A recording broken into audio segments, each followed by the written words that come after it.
am a really great CEO, guys. I don't know what he's talking about. What I want to talk about is there is this thing called the French paradox. So this is one thing that is coined by researcher because French people, they drink wine, they enjoy sort of kind of fattier and more sugary food when it comes to their diet. However, the incidence of the French people developing a coronary heart disease or cardiovascular disease is actually lower compared to other population in the Western culture in the Western diet. So one of the theory is that the phenolics in wine, as well as the way that they enjoy their food. So they don't eat for the sake of eating, they don't drink for the sake of getting drunk.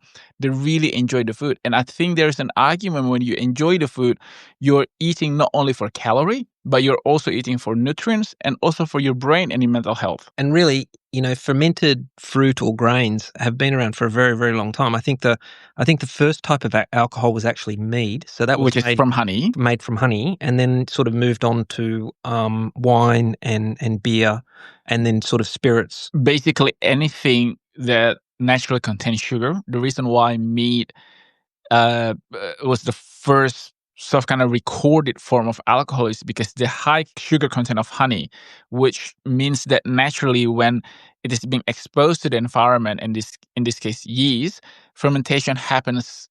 accidental fermentation happened a lot easier compared to natural food or natural substance with less sugar. So for example, when we talk about sake or spirits, they're all grain-based alcohol, and you need to kind of process the grain first to really expose the simple sugar, simple carbohydrate to the yeast to start the fermentation.